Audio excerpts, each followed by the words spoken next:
Hi,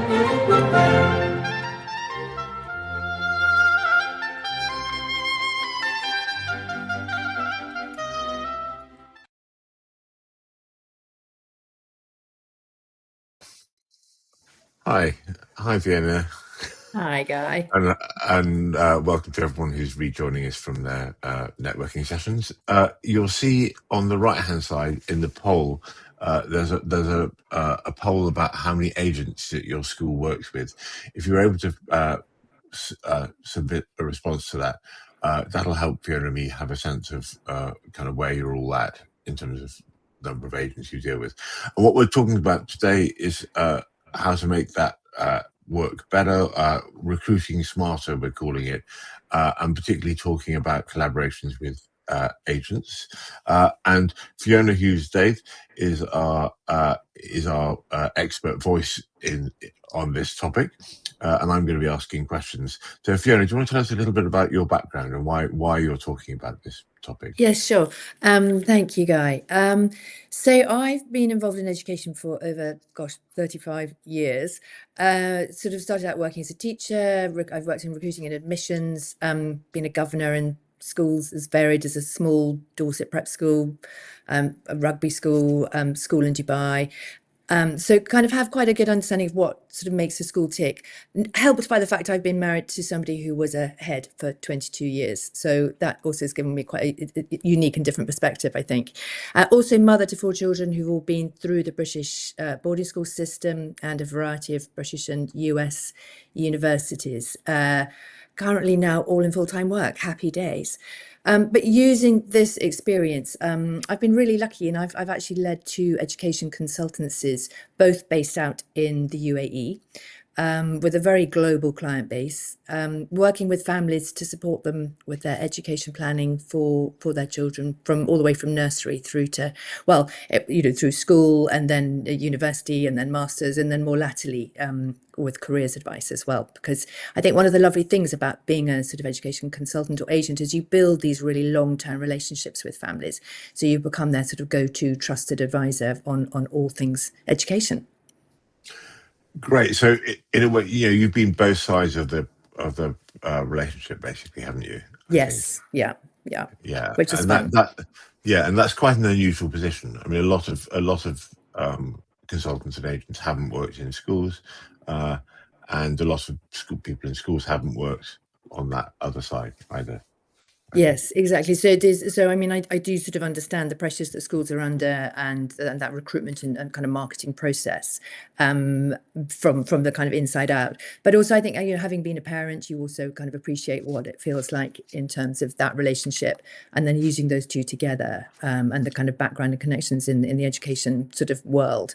Yeah, it's fascinating, and it's just such a lovely role when you're working with families to make sure that you get the right child in the right school. It's like putting the right plant in the right soil. If you get that right, then they will thrive and grow. And not so good if it's not. So that's the joy of the job, really, and that's the joy of working with lots of different schools, because you need to find the right school for that child. So, just as a quick kind of housekeeping thing, we're running a poll. So far, 3 of you've done the poll on the number of agents you work with. One person works with 10 to 15. A couple of you work with over 25. And I think that, I mean, the more of you that can hit the buttons on the poll, the better, because that gives, in terms of managing relationships, I mean, the number of relationships makes a difference, doesn't it? If you've only got a few, like 10 to 15, you can get deeper involved probably than if you're managing large numbers. I don't know, or you have to have different procedures for how you manage it. Yeah, and I think what's interesting about sort of that there's a sort of spectrum of sort of what I would sort of saw consultants through to agents that operate on different business models. I think it's really important that schools understand that. So you have the kind of pure agency side, which is more the agents will work with families, and it's very commission based. So all their revenue comes from commission from schools. And then you have the kind of the other end of the spectrum, which is more consultancy based, where that organization will charge the families for their services.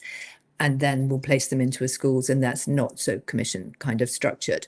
And I think probably for schools, it's important that they work with a range of those. I think the other really important thing for schools is, schools that are working with lots of agencies is obviously it's which key parts of the world do you want to build those relationships, and where do you want to recruit from? But yes, obviously, the more you've got, the harder it is to maintain that kind of depth of relationship, but not impossible by any means. No, and obviously, I mean, one person just put down that they work with less than 10. If you don't work with very many as well, that comes with its own kind of, I mean, advantages but disadvantages as well, because you're kind of, you're not getting that spread of points of view that you get if you work with lots. Yes, but I think a lot of schools are quite keen to have sort of key agents in key markets that they can specifically kind of focus on. And I guess with kind of managing resources, that makes sense. But I think sometimes there are some really interesting, I do lots of fam trips with schools, and sort of lots of sort of agent networking events. And there are some people who operate in quite unusual parts of the market, who may not have a huge client volume, but actually will have some really good families that are looking for exactly what a British education can offer. Whereas there are others that are looking much more for summer school placements, or just one-term placements. So I think different agencies also, or different kind of organizations, specialize in different things too. So it's, you want to have a bit of a spread, so you're covering all of those markets, all of those services essentially.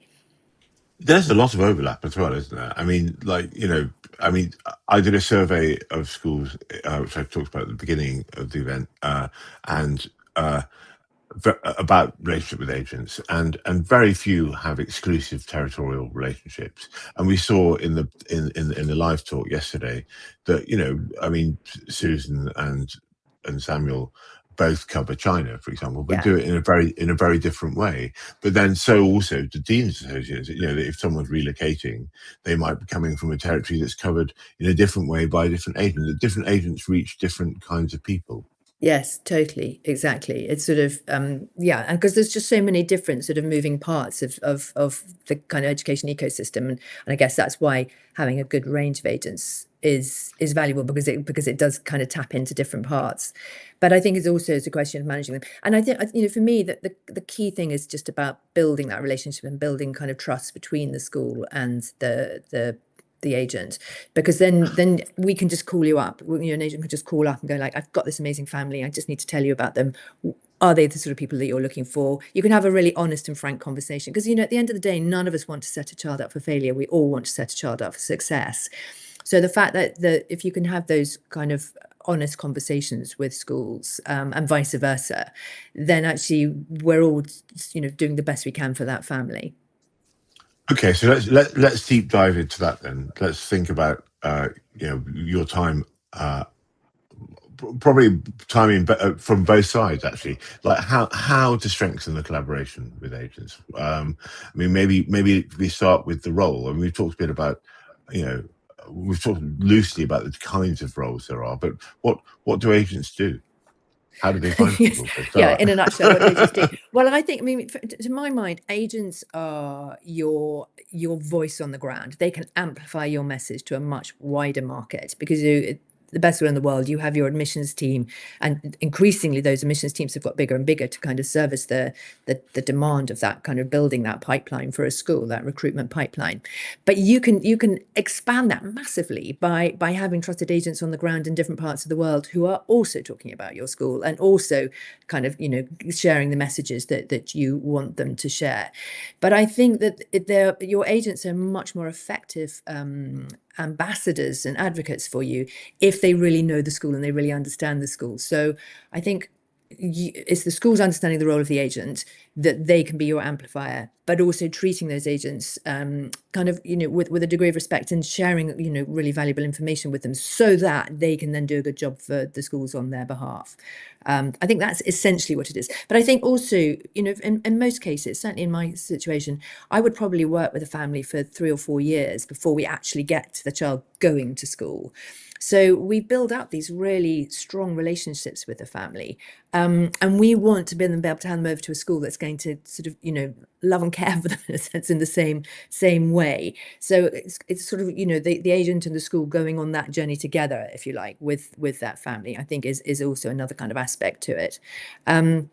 But the more knowledge and the more kind of understanding that an agent has of your school and of the system kind of in general, then the better they can be for you. So I mean, that immediately is triggering a whole load of thoughts for me about what it is you want to know. I mean, presumably, like if you've placed, like, let's take the down the line bit first. You've successfully placed a child in a particular school. Presumably, at a basic level, you want to know how they're getting on. Yes, and some of the best relationships that I've had with schools is when I get a kind of when I'm on the kind of distribution list for the housemaster's letter, so I know that Tommy is going to be performing in the school orchestra this week, and I know that Flo has just won a race and whatever it is, and that's fabulous because that then gives me a touch point back with the parent to go like, oh, it's great to see that so and so has just done this. So you kind of continue that sort of relationship. Now, not everybody does that. For some, it's much more transactional, but I think more perhaps towards the consultancy end, when you've developed that very strong relationship, you are really keen to keep involved with the school. And then it's lovely when you see a school and they can give a school show or something, and they can then give you an update on what that student is doing. That level of sort of attention and care is really helpful in building those relationships. But actually, for us, it's meeting people at school shows, it's meeting people at events, it's going to see the schools, because you can be when a parent can go online, there's so much information. They can look at the website, they can read the reviews. There's lots of information out there for them. So why essentially would they use a sort of third party? Well, actually, we're there to sort of interpret that information for them because it's very overwhelming. And if you don't know anything about the kind of British school system. So I had a lovely, lovely Italian family, super well connected, absolutely delightful, came to us wanting a London day school. But the more we chatted to them and the more we kind of investigated what they were really looking for, actually it was clear a weekly boarding school was going to be a better sort of setup for them.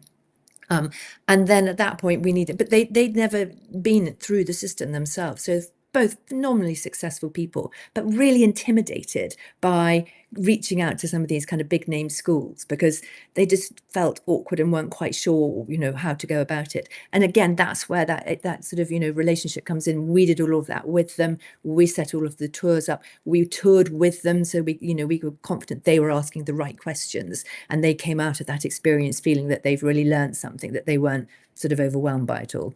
And happily the child's now gone off to weekly board at a top British school, which was never on their agenda at the beginning.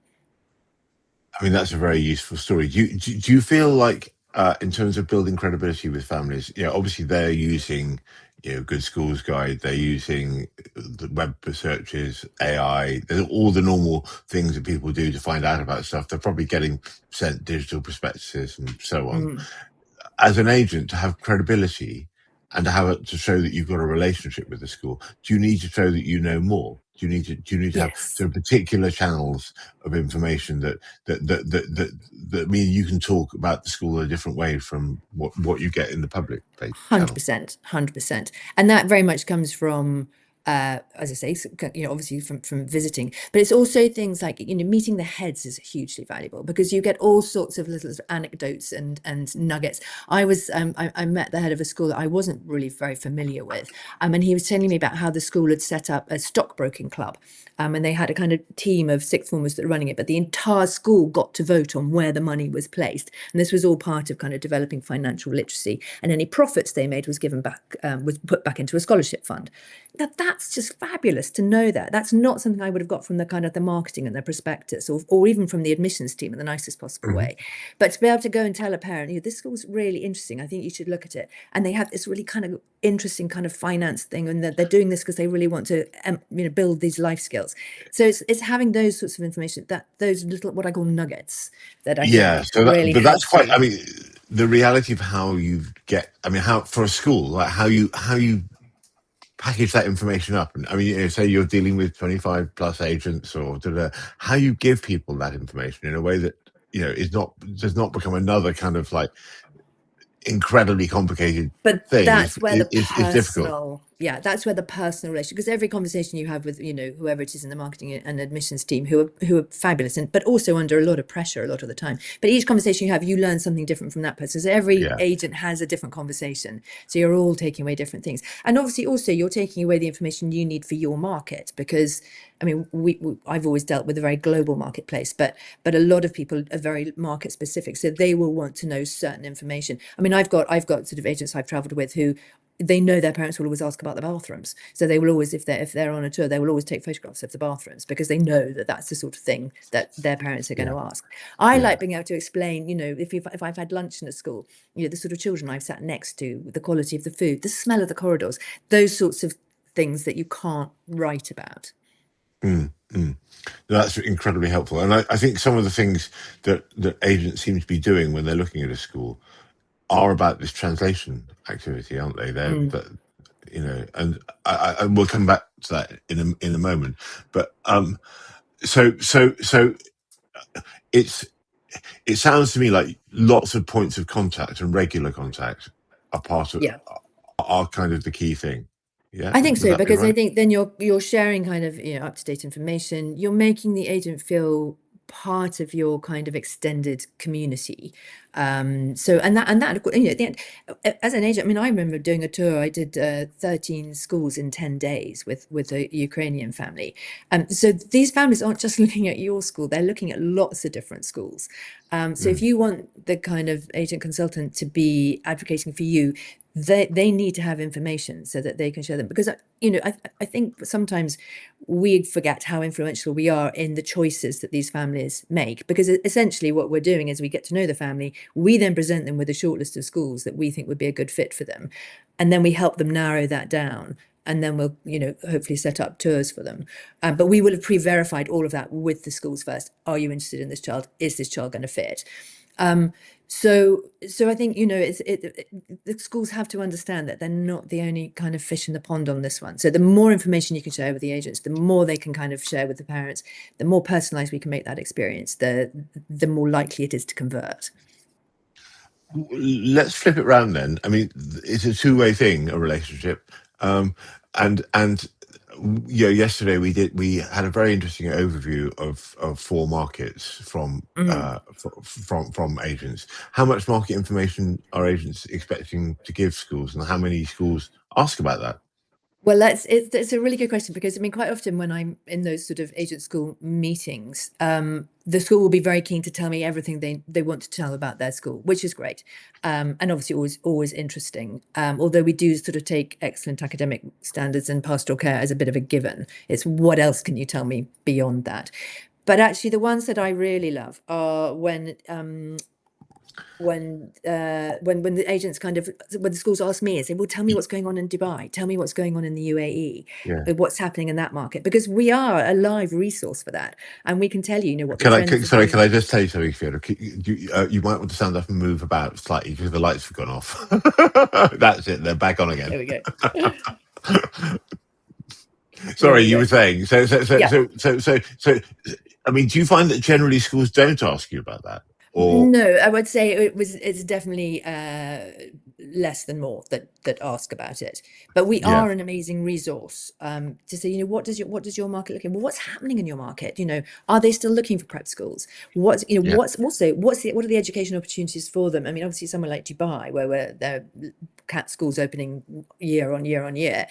Why are they going to move to us? What can we do? What are we offering that the schools where the kids are now aren't getting? So that one of the things I always say about the schools in the UK when they come to recruit from Dubai is, we're very safe here. Parents really love the safety of the kids being in Dubai. But you've got that too. You've got an amazing campus, which is going to be really safe for these children. So really emphasize that to the families. Things like fresh air, because actually the Dubai is, it's quite polluted. We've got a lovely big campus with lots of fresh air, lots of kind of healthy outdoor living. So it's quiz your agents, quiz the people on the ground about what is it that families looking. What are the differentiators that the British boarding schools have that makes it different from where the kids are at the moment? I mean, the other thing I think is very helpful. Often they're working in a variety of places within quite big territories, and that will help you focus resources, won't it? I mean, like, Yeah. I mean, that's what I thought was really brilliant yesterday. I mean, just having Sam from Britannia talking about, which markets were struggling and which ones were really kind of like fizzy at the moment was just great. Yeah, yeah, and it is those insights that particularly when you're covering multiple areas, that you can kind of compare and contrast, and as you say, really helpful for schools to say, okay, well, that's obviously a growing area. We need to kind of get out there. We need to be doing more activity in that market. Yeah, and that's a trust thing too, isn't it? Because the agent needs to trust you to share that Yeah, information. yeah, and ask for it. And don't be afraid to say, just to call us and say, give me an update on what's going on out there at the moment, Fiona. I want to understand about, you've just had 10 more schools opening in Dubai. How's that going to impact on us? And what can we do to kind of get our message out there?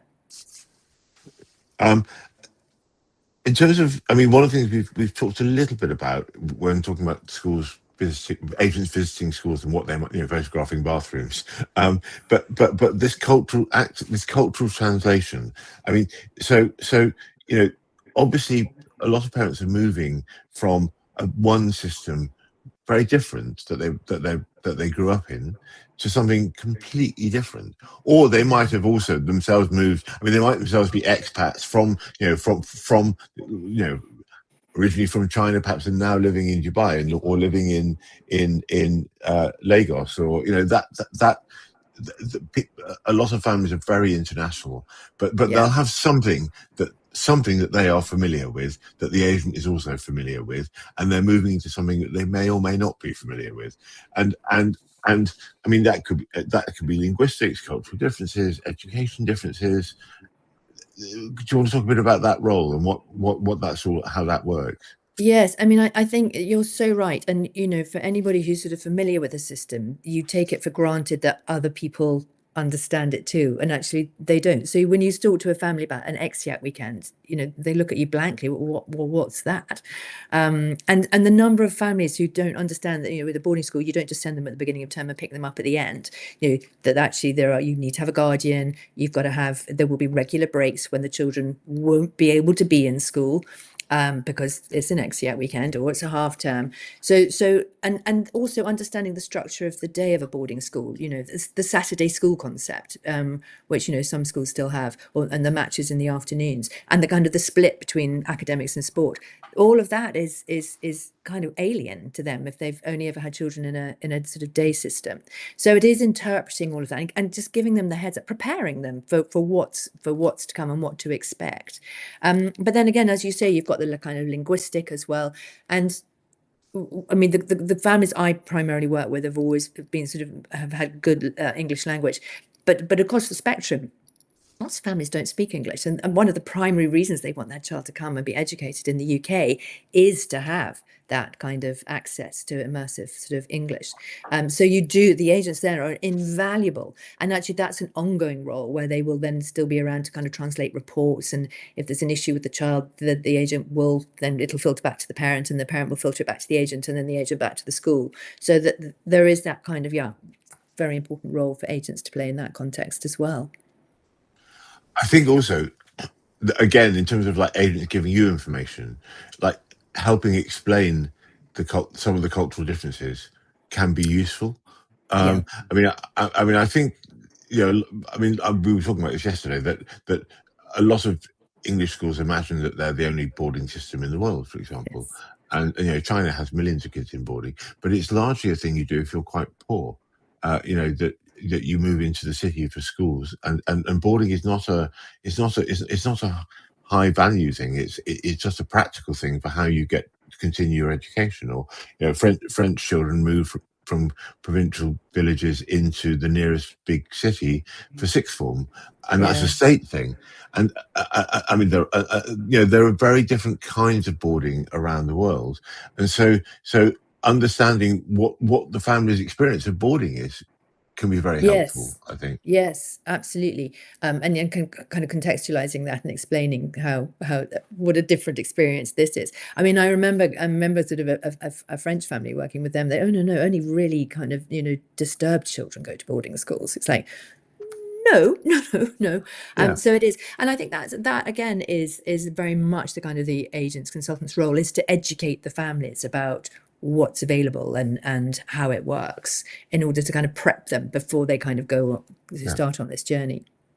In the way that, I mean, we take it for granted that on the school side of things that you have to tell alumni or people who went through boarding, oh, it's not the same as when you did it. You know, Yes, that, yes. that is an The absolute, iron bedsteads have gone, I promise. given, and the runs before breakfast or whatever the thing was that was the absolute kind of defining thing about the school in the 1970s and 80s is no longer the defining thing, and Yeah. and and I mean, if that's true with the cultural gap within the UK, then it's amplified to the nth degree when you start dealing with the rest of the world, isn't it?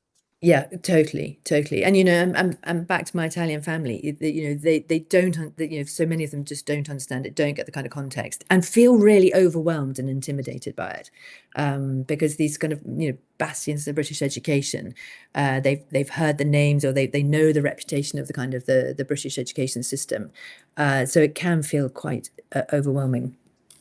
Okay, so we've talked kind of quite. I mean, I wouldn't say waffly, but quite kind of like soft skill aspects of managing this relationship. But there are some kind of quite neat things you were suggesting that schools can do to just straightforwardly make things smarter in their relationship with agents.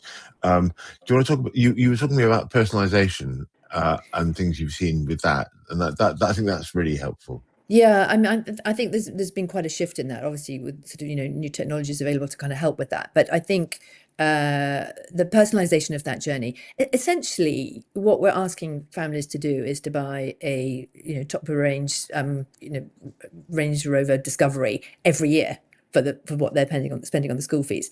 So it's the equivalent of it's a luxury goods sale these days, really. And I think because the way that the fees are these days, it is a much more it can be a much more transactional relationship. So you've got to really, I think schools really have to understand that these parents need to feel the love. They need to have a sort of number of touch points on that journey, in order to get them to kind of convert, and to get them to sort of actually sign on the dotted line. And I've seen, talking to schools, that some schools were saying sort of pre-COVID they may have sort of 15 touch points along that journey, but now they're up to anything above 30, just sort of engaging with them on a regular basis. And clever things you can do, which where when somebody's on your website, you can kind of track that through, and then you can sort of personalize the information you send them. If they've dwelt on the rugby page, and they've looked at the school orchestra, then you can send them more information about those particular aspects. So those sorts of things, then the parents get like, oh, that's really interesting. These are exactly the areas I'm interested in. How fantastic! So I think there are things like that schools can do. I think from the agent side, it's also really important if you can have a dedicated portal for agents, so they can just get in there and get the information that they need. The sort of information that agents find helpful is how many boarders, where are the boarders coming from, what sort of other activities are you offering that I wouldn't necessarily find instantly on the website. Obviously, the destination data and all of that sort of thing is readily available, but you can do a sort of agent's guide. These are the key things that you need to know. It's very simple, very kind of just the information that you would want to share with a parent, headline information, rather than the kind of emotional stuff. Do you think it'd be helpful in your days on in that role that if you could log into the portal and get information about your students in the school, for example, would that be Potentially, any school done that? no school's done that. I mean, I guess there's kind of GDPR kind of issues around that, but I think definitely the newsletter that comes, because at the end of the Yeah. day, it doesn't really matter how much information the schools send you with the newsletters, because we can choose to read it or not read it. But at least if it's being sent, there's an opportunity for us to engage with it. And I've certainly put schools on a list which I would never have normally considered, because I've actually just had an amazing update and seen what's going on there. I thought, oh, do you know what? That actually, I've forgotten about that school. That's a really good shout for this child. So that regular communication, even if it feels a little bit like it's going out into the ether, may just be the right thing at the right time to work for a particular agent. Yeah, we're about to finish, but one last thing that came up yesterday I thought was really interesting was when Susan Fang was talking about how in the past, her families looked for schools where there weren't clusters of children from the same place, Yeah. because they wanted to be sure that they were going to mix with other kids. But now, to feel safe and secure, they want to know that there are at least some from the same place. And so I think kind of like promoting to parents that you've got a cluster of kids from a particular region that you're trying to recruit into is actually probably quite helpful, isn't it? Yeah, and I was really fascinated by that, because that is a complete sort of reversal of what we've seen before. But I sort of Yeah. understand it too. I think she used the phrase that these children want to be seen. And certainly working with a lot of international families who've been in international schools, they want to be somewhere where there is an international intake. They do not want to go into a monoculture. They want to be somewhere where there'll be lots of other people who have come from a similarly international background. Yeah, and I think you can't underestimate with this post-COVID generation how feeling safe is like the key thing, Yeah, isn't it? yeah, it really is. Yeah, safe and trust. Yeah. Okay. Well, I think network is now starting, so we are finished. Thank you very Brilliant. much, Fiona. That was Thanks, Guy. brilliant. Bye.